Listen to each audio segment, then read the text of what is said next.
Hello, everybody. My name's Pete Liston, and welcome to this episode of the Military Mindset for Business Pod. Now, one of the best things about doing this podcast is that I just love meeting and learning and chatting to people all the time. Now, I've got a super interesting lady today, Heather Porter, on. Hey, Heather, how you going? Hello, I'm so good. So good to be here. Now, Heather, we've been hanging out for a little while. Yeah. We've crossed paths in many different places. But one of the things I'm really looking for today is learning more about you and the fascinating journey you've been down, and how you've really crafted this little place in the world of being not only a guru of digital marketing, but an entrepreneur in your own right. Worked with some of the most famous entrepreneurs in the world, but ultimately something that we're both very passionate about, and it's the rebellion against hustle. And actually, Yes. can we have this life where we can have our cake and eat it too? So thank you so much for joining us. Thank you so much for having me. I think it's taken me 20 years to work that out, or at least to start to work out that have your cake and eat it too lifestyle. But there's been one hell of a journey. Yeah, it is possible. But it takes a mindset of understanding what's important in life and your priorities. And but look, Yes. can I just reset for a moment? And can I just go back and just get you to share a little bit about your journey and unpack a little bit of how Of a girl course. from California ended up on the northern beaches of Sydney, and just take us on a little story path. So good. So I've always had the entrepreneurial bug since I was quite young. And when I was actually going to university back in San Diego, I had a production company. So I used to produce art, fashion, and music events in San Diego, kind of nightclub scene, that sort of stuff. It's really fun. While I was doing that, graduated uni and ended up getting a job for Robbins Research International. And I was like, what's Robbins Research? Because I got my business degree and I'm out there, hitting my feet to the curb trying to find work, as you did in the days where you didn't have seek.com and you had like newspaper ads to find work. Sounds pretty dry and boring. Robbins Research Company. I wonder where that business could end up going. I know, right? So I'm thinking, oh, cool. Robbins Research International. It might be like an international think tank, because I thought that sounded cool. I didn't know what a think tank was, but I'm like, that sounds cool. I get there. Seriously, Pete, no kidding. I went through the interview, and part of the interview, they put this video on, and it's this guy named Tony Robbins. And I'm watching him, and I actually had no idea who he was. Yeah. And I'm watching this dude on stage, like this full motivational speaker, and they're like, this will be your boss. I'm like, what? This is not what I thought. This is not what I was thinking at all. And being this chick from San Diego that was, out there doing the nightclub scene and events, and I get a job, my full-time job with Tony Robbins, fresh out of uni. I started in IT. Always had a little knack for that side of things. Started in IT. Really cool story. Was doing one of my art, fashion, music events. A couple of the women from the department for Tony that worked in production, so they produced his global events, randomly came to one of my events, and they're like, Heather, what are you doing here? And I go, oh, look, this is my event. And they're like, what are you doing in IT? So they kind of poached me across to work in production for Tony. And that's how my foot got in the door with Tony Robbins and running huge events. But this is, when we all have epiphany moments, like real big moments in your life where something's bigger than you is knocking on your door and saying, hey, wait a second, you're on the wrong path. There was that moment. So I was working for Tony for a few years. I was running my side business, and I never call it side hustle on purpose. It was a business. I took it seriously. We're anti-hustle here. Anti-hustle. So I had my side business, the production company, working for Tony. Let's just say I was hanging out with some rather unsavory characters in San Diego because of the nightclub scene I was in. So I'm over in Gold Coast, Australia, running as part of the leadership event for Date with Destiny for Tony. And I'm sitting there, and the words echoing through my mind from his mentor, Jim Rohn: you are the average of the 5 people you spend your time with. You are the average of the 5 people you spend your time with. And it was like a huge moment in my life where I looked back at the 5 people and I thought, I don't like them very much. Like, I'm not going to go anywhere if I stay there. So I went back to California. I basically told my boss that Tony, who was the head of production, I said, I'm going to move to Australia. There's something about this country that called me deeply. And she's like, yeah, right. Good luck getting a visa as an American. But I'm like, no, I'm going to do it. I'm going to do it. I broke up my 7-year relationship with a guy that was, not the best relationship material. And I was over in Australia roughly just over 3 months later, visitor's visa, sold my car, had one suitcase to my name, 28 years old. And my journey began in transitioning from events into digital marketing. So was this a cold, fresh start? Like literally, yeah. see your family and friends. I'm just going to catch a plane and see what happens. I took that advice, you're the average of the 5 people, way too seriously, I think. Yeah. Like But, I'm resetting my 5 here now. I'm resetting. What about cultural wise? I've never been to South California, but San Diego, Gold Coast, what are the are we sort of talking similar kind of cultures? Was it an easy transition to morph into Gold Coast life?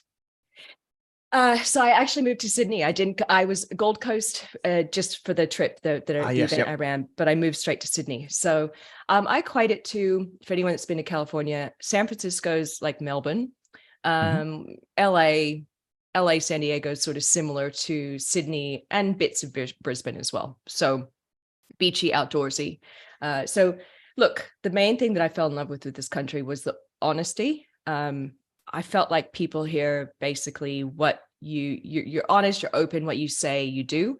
I feel like there's, if there's anyone listening from the States, I apologize, but I feel like it's quite hypey. I genuinely think it is. Like, it's like, oh my God, let's do business. And then nothing comes of it. I just feel like here it's just more relaxed and it's more my style. And I like the humor as well a lot. It's funny you say that. And I've got a lot of US friends and, at least a quarter of our listeners are US, but one thing, I was having a business meeting with someone this morning and we were talking about, should we, go into serious business together, potentially a purchase or some kind of merger. And ultimately it came down in the conversation, like another Aussie lad. But it was like, could we seriously go out to dinner and enjoy each other's company all the time and maybe travel together? And, are we going to enjoy hanging out? Because if we can't do that, none of the numbers will ever work. So the thing we're talking about now is like, well, yeah, obviously the numbers have to work. It's business and that kind of stuff. But equally, as people, are we going to enjoy being together and hanging out? So I think it's so true. From an Australian perspective, if we don't have that in that relationship, then the money won't matter. And that's what I like about being here. And that's why I've been here for 20 years, is because I get that, like, that's so important to me, is that relationship and honesty and realness. It is. And that's what I find here in this country. So let's get our Tourism Australia as a sponsor, come on, Americans. I know, go after them. Come on, you got this.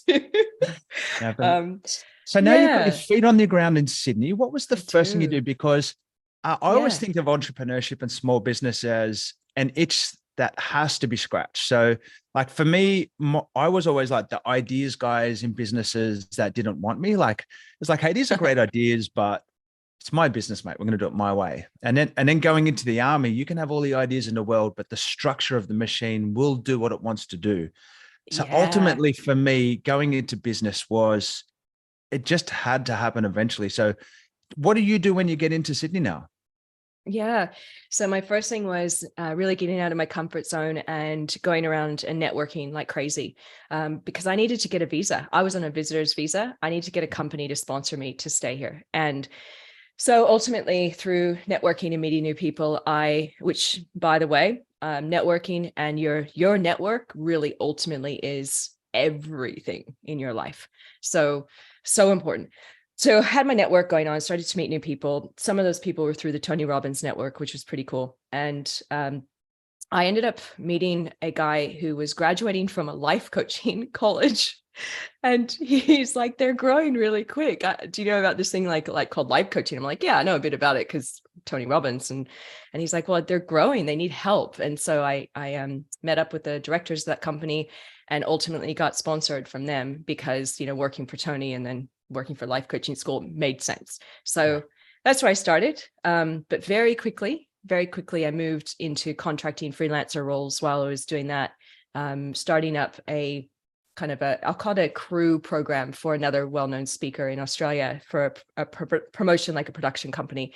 They needed a volunteer crew program for all the seminars that this guy was speaking at.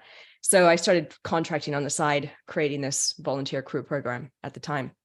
And through that, kind of started doing more with that speaker, left the life coaching school. Long story short, the two directors took the money and fled. They went overseas. That was an interesting time. But I ended up working in this production company crew program. And I started something called the Billionaire Adventure Club. I co-founded it with the speaker at the time. And we brought entrepreneurs, again, surrounded by beautiful entrepreneurs. We brought entrepreneurs out to developing countries, did social entrepreneur projects such as, building a school in Peru. We did some seminars, business seminars in South Africa for part of CEDA, which is a university which Richard Branson has affiliation with. And that was really cool. And I did that for a few years before I transitioned into digital. Oh man, the Billionaire Adventure Club. Well, maybe one day, but there's two big passions that I've got in my life. One of them is travel, and one of them is talking. So that somehow seems like just to be, the perfect fit for me someday. One of the things that I really love, again, coming back to travel, is I'm definitely a country counter. So I will travel places that have lots of borders just so I can go and spend a day in that country. And I have my little boy, Monty, who is now 6 or 7, I should know that, 7. He's up to 32, I think, 33 countries. And and that counts him, that's with the 2 years of no COVID travel. And like for me, as a little white boy from small town Australia, I didn't even go overseas until I was probably 22 or 23. So if I don't get to every country in the world, I hope Monty and Remy, my two little boys, are on well on their ways. So I have to ask you a question then. If you try and find places with multiple borders, have you ever stood somewhere where there's like 4 countries intertwined in one intersection? Close. We have the closest. I did a bit of a cheating one on my last holiday because we couldn't get insurance to go into Kosovo. So we went to Greece, and then we took an RV, like a camper van, and we drove all the way up through Serbia, Montenegro, Albania, North Macedonia, etc. But I wanted to go into Kosovo because I'm like right there. I can see it, but we couldn't get insurance for the car to go in. So we drove right along the Serbian border. And there was this place where the border touched the main road. So we basically, there was no border guards or checkpoints. So we went down the side of the hill and we sat and had lunch in Kosovo. Like I did take a pin on the map, a photo to show we were inside. So it's a little bit cheeky. I don't count countries where you go to the airport and you don't go out. Yeah. But I would love to go back to Kosovo. But no, I love it. I love it. So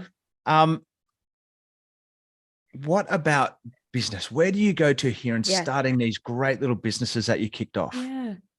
So when I was running the Billionaire Adventure Club, right around that time, Facebook started rising up really fast. It was around 2008, and digital marketing and websites started to become a thing.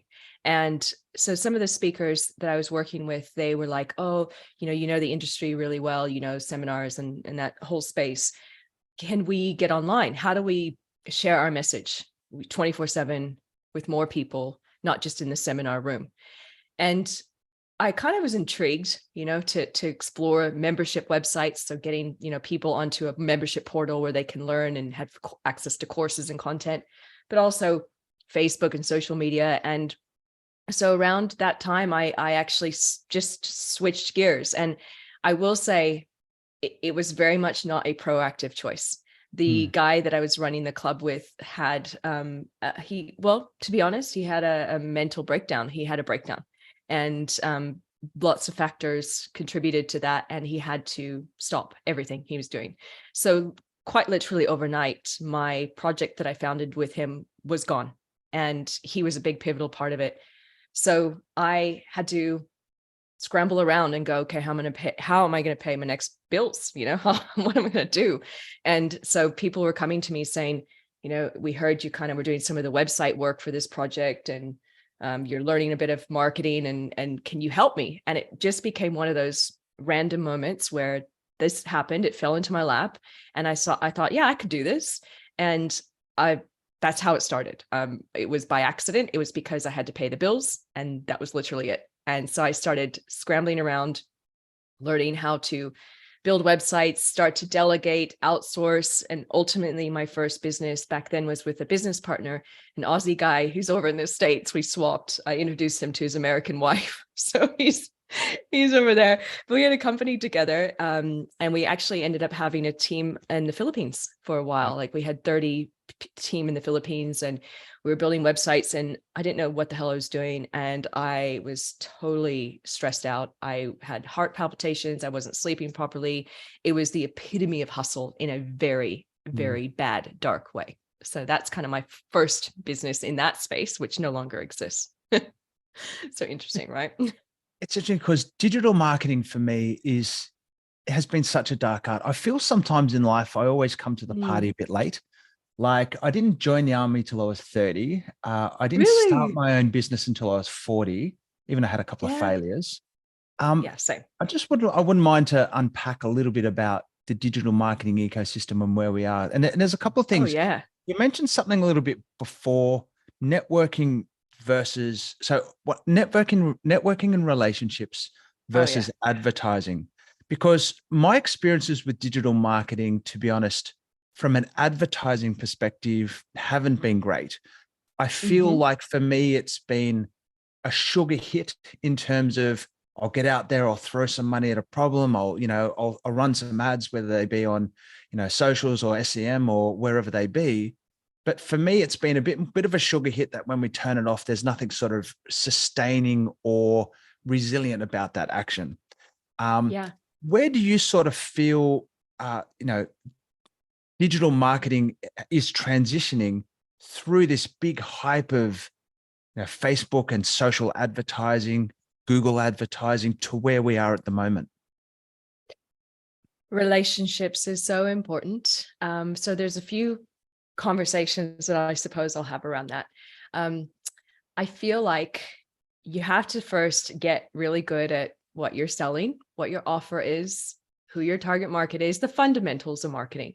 You don't want to go out and use the ad side of marketing until you have all that right, like your sales Mm. price processes, all of it. You want the foundation really strong, and you want to be using referral marketing with your relationships and getting your business started, I guess, that way. Because a lot of people will come to me and go, oh, like, oh yeah, I just launched, or I have this product and I want to just send ads to it. And they look at it like this magic bullet. It's hard. It's really Yeah. hard to get digital marketing to work because, like anything in life, it takes time. You have to test and measure. Some people get success straight away. Most people don't. Like anything in life, you have to be consistent. You have to have trials and errors. You have a roller coaster ride. So the good marketing that works is the relationship marketing. And like how I was saying for you, Pete, to do some stuff on LinkedIn, it's like make videos of yourself, Mm. because it is the best way to get people to see who you are, what you stand for, your energy, to see if there's a relationship that could be there. So I feel like that is incredibly important, is using your voice and really great behind the scenes content, like, what's going on in your business, who your team is. That's the marketing that is good, but it is a long-term play because you are building a relationship. It's not a sugar hit, as you say. You can get the low-hanging fruit, but if you want long-term success, it's a relationship building tool, but you're using it through email marketing, ads, your website, blogging, like you're using all these touch points in a different way. And I just want to share for people the context of your, I know you're probably too humble for me to talk about this too much, but you're one of only, I believe, 8 Facebook community trainers in 5 Australia. now, got No, down to smaller. 5. So Yeah. this is not something that is just, you've, picked up on a whim or read on a, blog No. somewhere. This has been your bread and butter for a long time now. Yeah. Well, I officially started in 2008. And then my business now, after learning how to not hustle, I have a smaller business, and that's very much on purpose because I'm picky with who I work with. So through my business now called Website Love, when I started that roughly 6 years ago, specializing in social media marketing and website development for conversions, right around that time, a couple of years in, I was approached by one of my clients, and she said, I don't know if you heard this, but Facebook, at the time, Facebook, now Meta, they're looking for trainers that can teach small business owners across Australia. And the reason why is because they've been sending out their staff, their employees, to teach small businesses. And when a business goes, well, how do you choose a budget for ads? What do you do to come up with an offer to promote? They can't say anything because they're an employee. So Yeah. Facebook got this and they're like, okay, we need to find people that know their stuff. So they went on it's actually an auditioning process that I went through. So I had to first say, you know, how long I've been running ads, how long I've been using the tools. And that was the first. And then it was sending in a video, and then they get to kind of talking about your background and what you do. And then from there, you actually were invited into the headquarters in Barangaroo in Sydney to stand up, and they gave you a slide deck, and you had 24 hours to learn it. And then you had to weave in your own stories and case studies and teach it to the team. And so there's a big, roughly 30 of us. And then, you know, 8 of us were accepted. And then now there's 5. Been doing it for 4 years. And what's really cool about it is, yeah, it was really difficult to get into, but I get I get access to case studies through Meta of businesses that grow and work. And when I teach on behalf of Meta at seminars and we do these workshops, we bring in small business owners to share their stories about how they use social media marketing to be a success. And you know what the common thing is for success? You're going to love it. Coming. Real. It's vulnerability and realness. It's straight up. It is storytelling. It is not flogging your stuff. I don't know if this is a PG rated show, but no, we've got the little we've got the e-box. It's not flogging your shit. It's not. Yeah. It's seriously, it's not doing that, you guys.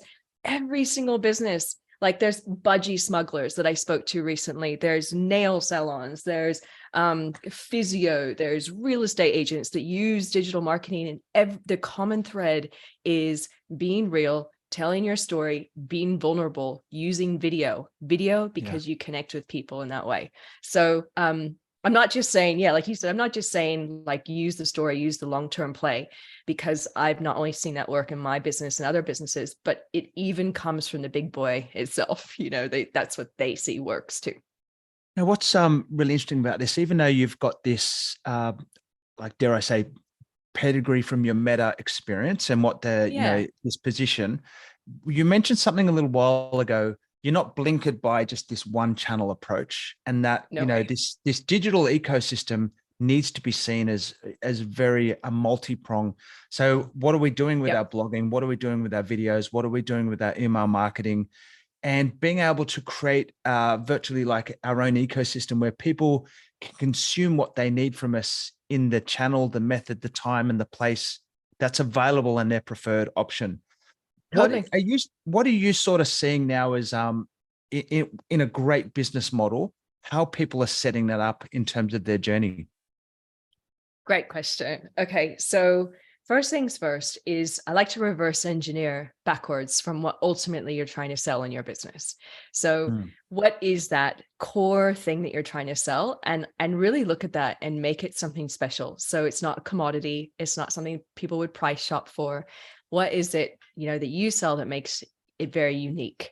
So you develop this amazing offer that people will go crazy for, and you're very clear on your target market that you're selling that to. And once you have that information ready, you want the infrastructure to support that, which, Pete, I know in your business, you do this a lot too. So it's like, well, where am I going to send traffic? If the person takes action, what do they see next? What are the emails they get? What's the communication? What's the sales process? Everything from there. So you want to have that ready to go.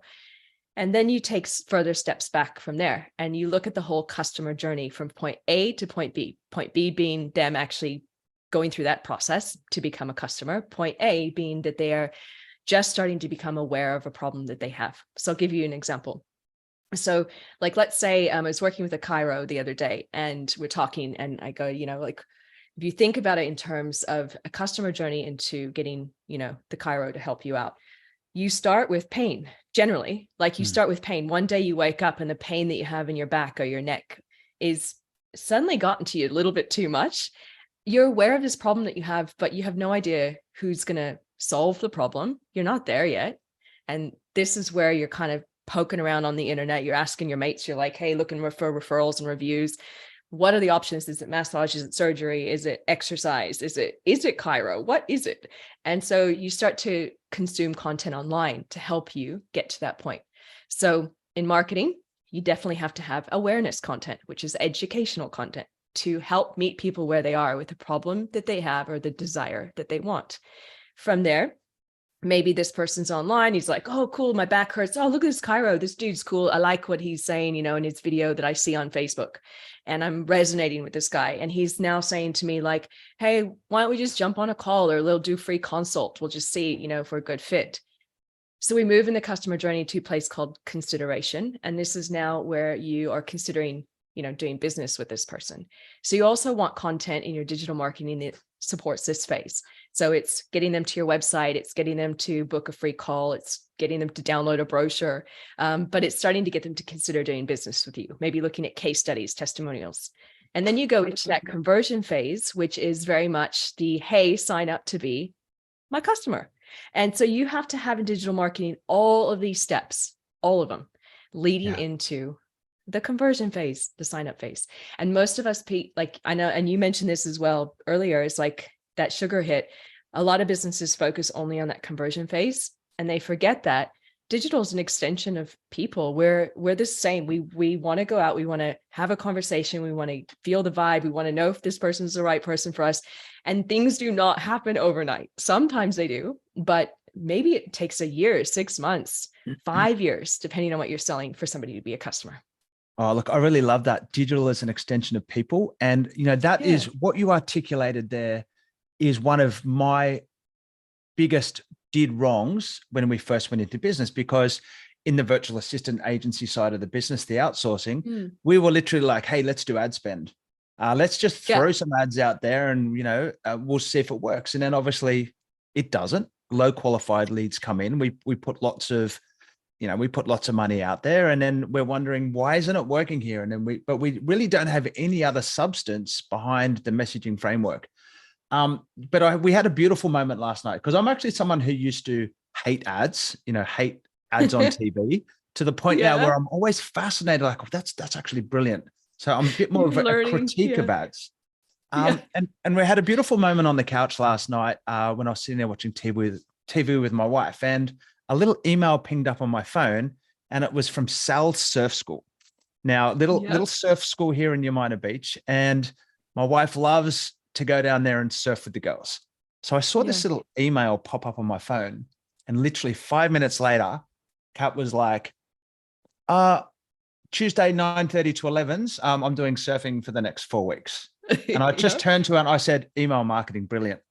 And she's like, what are you talking about? I said, I saw the email pop into the inbox, but obviously I just ignored it. But she'd picked it up on the phone. She'd opened it up while we were watching TV. She'd got the right message that was right for her at the right time. She'd gone click buy. Okay. So that was a moment. And I just sort of, I love it that she surfs, and it's a great, part of what she does.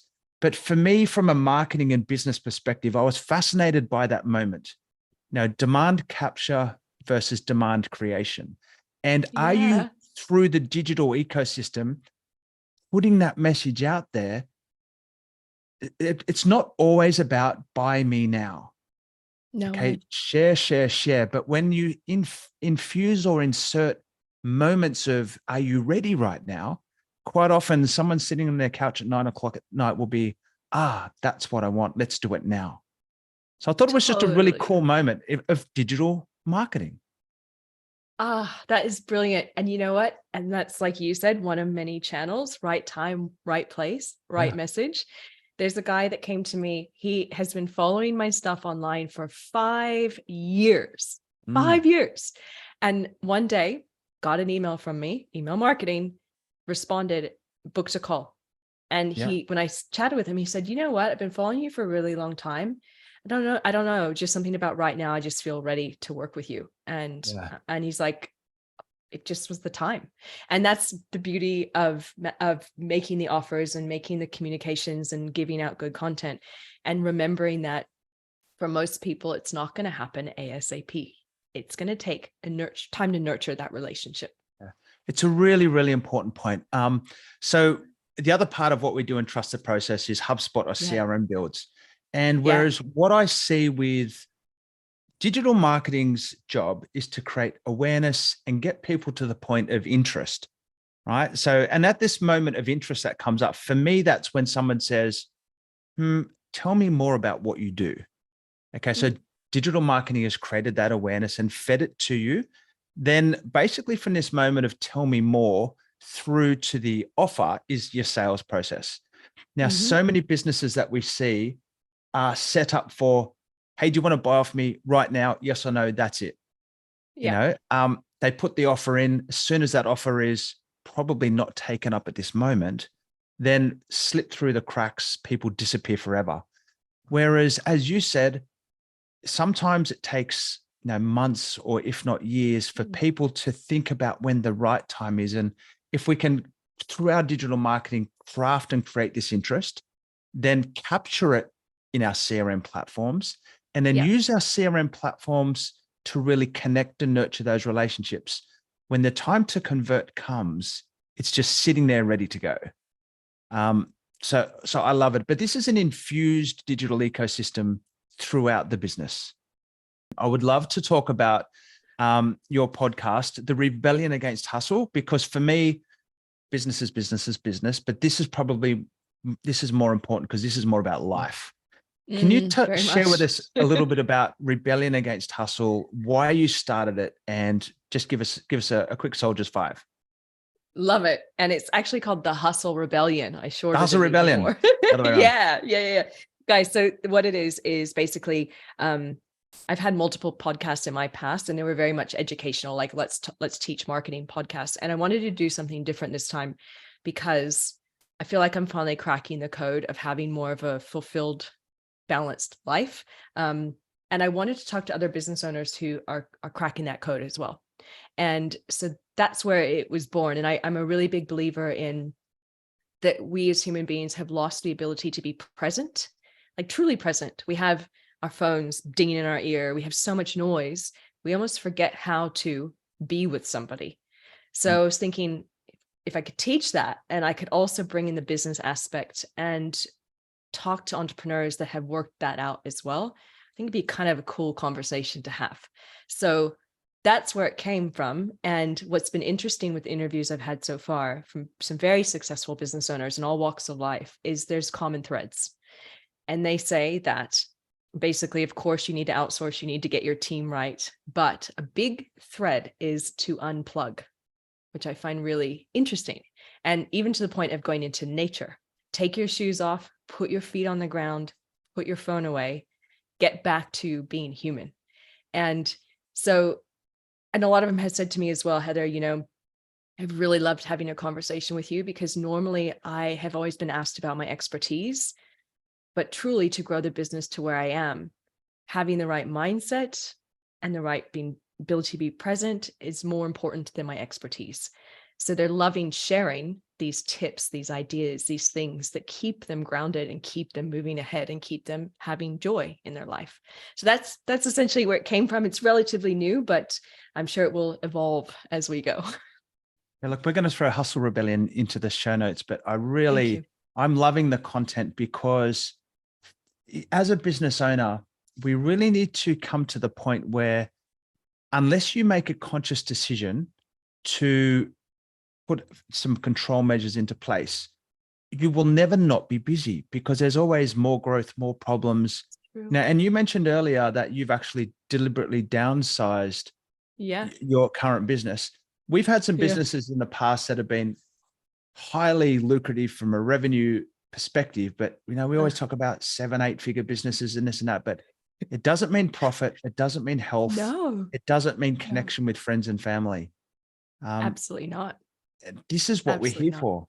And I feel that most people go into business wanting that life, like they're sick of the grind of 9 to 5 or, working for the man or the woman, whoever it is.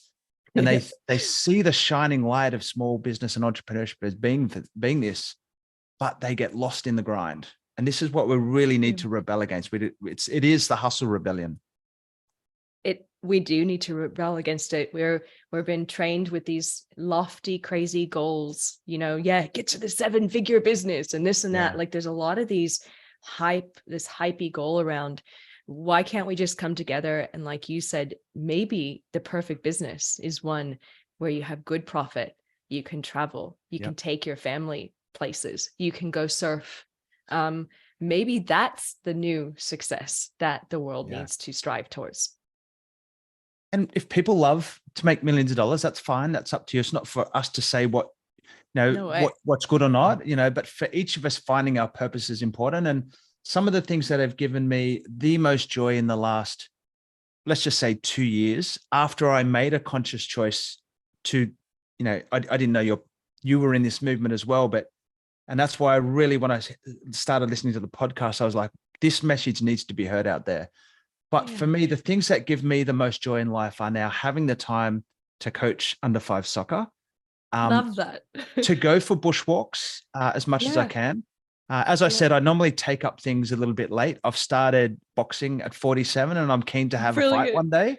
So, I am the oldest man in the group by at least 15 years. So there's no one under 30. And here I am 47 trying to keep up with the young fellas. But God, I love that. So good. But this is really, it is a conscious choice. And the way that I look at this is, but the hustle rebellion doesn't mean that you don't have to work hard, because you do have to work hard to get there. For me, our analogy is work hard once. Okay. So what we want to do is, whenever you have a problem, apply significant effort, work hard once to systemize, automate, and delegate that matter. If you don't do that, you will be stuck in the grind and you'll come back tomorrow and do the same thing. So work hard once, systemize, automate, delegate. Now, from my little contribution to this space, where do people find the time to make the time to save the time, all this kind of stuff, when everybody's busy? So a realistic measurement of the work hard once investment is, if something takes you 1 hour a week and you do it for 1 hour every week, so 50 hours per year, it might take you 5 hours of work to create some processes, to train a team member up, to hand that task over. So it's probably a 5 times the time investment to let go of it. But then you win 50 hours a week back. So that 5-to-1 to 50 ratio, when we feed it into that work hard once mentality, is what we do in our business: systemize, automate, delegate, and then let go. It is exactly right. And that's what I do in this business that I have versus before. Everything is an SOP. Everything is how can I delegate, work smarter? It's just such a different mindset shift. My time blocking, my calendar, like I have color coded things in my calendar. Like, this is my me time. This is where I go work out. This is like, it's just, maybe it's more rules, but I love the rules that I've created, because the rules I've created now allow me freedom. There's one statement, and it's not for us to, judge or tell people what they should do. Some people love to work hard, but there's a difference between working hard and martyring yourself. And for me, one of the statements that when I can't work with someone, if they're going to say, it's just too hard, I may as well do it myself. Okay. That is one phrase that when I talk to all of our clients, I said, if we've got to that point, then we just haven't made it work, because you can systemize. A lot of people think no one could ever do this but me. So that is either a martyr attitude or it's a egotistical attitude. Now, I only think there's 2 things in life that we can't delegate, and that's probably love and art. Everything else, we should be able to systemize it.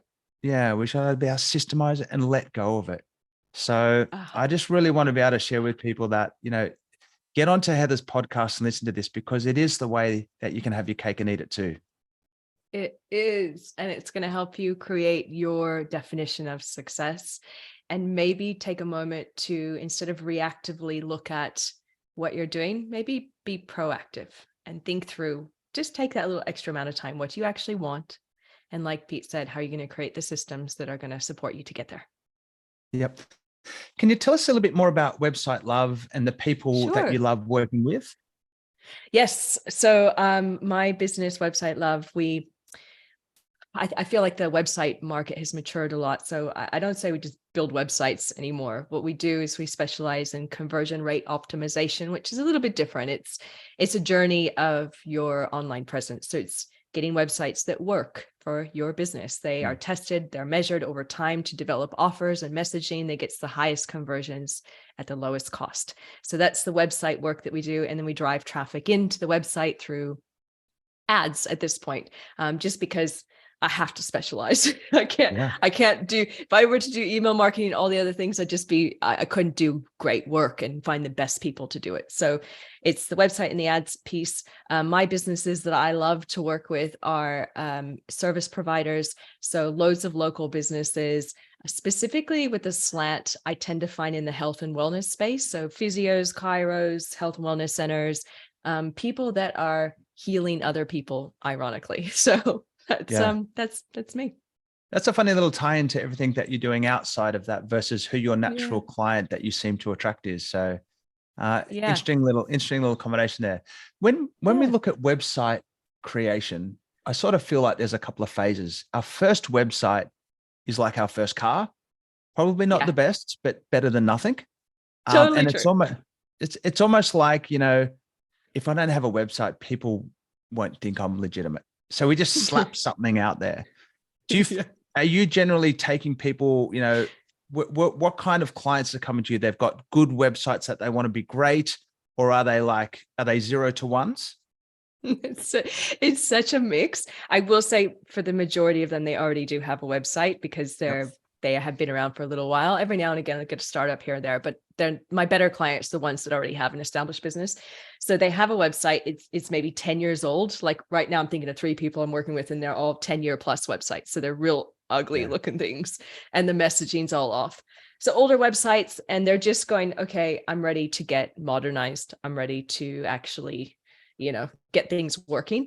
Then there's the other side of them, which like one amazing guy, unfortunately got a beautiful website done, right? He did the thing that I don't like, which is let's get a really pretty looking website without any thought of customer journey or offer or conversion. And the second he put that website up, within a couple of months, nothing happened. He started getting crickets. So all the businesses coming in off the old, uglier site was no longer coming in off the new site. So I get that the other side of people like him that have a pretty site that's broken. They can't work out, like, why am I not getting business off of it? So then we have to go into testing and tweaking and working out why that is. So those are the two sides. I think that's really important because, again, this is about a digital marketing strategy, and ads are great when they're used in the right way. So we've engaged Heather and her team to do ads for us, and the process of going through that in terms of understanding who we are and why we're doing it. But if you think you're just going to throw some ads out there into the universe and create lots of great leads and make lots of money, you're probably being a little bit naive. So having an ecosystem where your website is not just a poster, but more of a portal, in and out, so people can connect and communicate. And that the right content and the right ad at the right time can really drive, performance in the business. Spot on. Oh, look, Heather, there's so much I would love to more unpack about, the digital marketing side of the world, but as well as the hustle rebellion.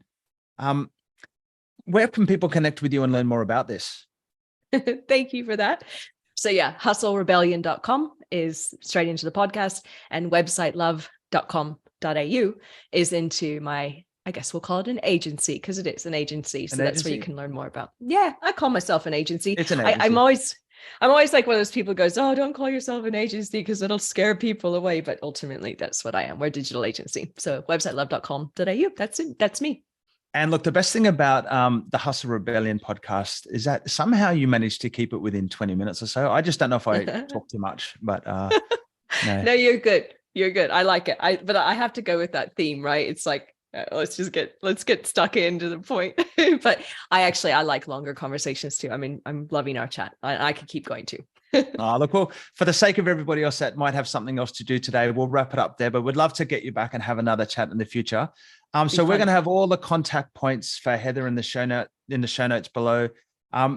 From, a female entrepreneur that I really admire the work that you've done, not only in terms of your technical and, tactical prowess, but just the way that you look at the world, and that you really share what comes from in, and it's not just about money, it's about substance and purpose, and how we can live the lives we were meant for. Absolutely. That's a beautiful summary. I appreciate that. Oh, no, thank you. So look, everybody, that's the wrap for the Military Mindset Pod for today. Heather Porter, an absolute superstar. If you're not following her or touching base with her stuff, please do so, because she's one of these people that you just cannot learn something every time you listen to her. So thank you very much, Heather, for joining us. Thank you so much for having me. And thanks everyone for listening as well. Okay, I'm Pete Liston. If you want to know any more about some of the digital ecosystem stuff we're talking about, or CRMs, or HubSpot, or outsourcing, my head of growth will strangle me if I don't throw a plug in for ourselves. Trusttheprocess.com.au. Thanks, everyone. This is Pete Liston, out.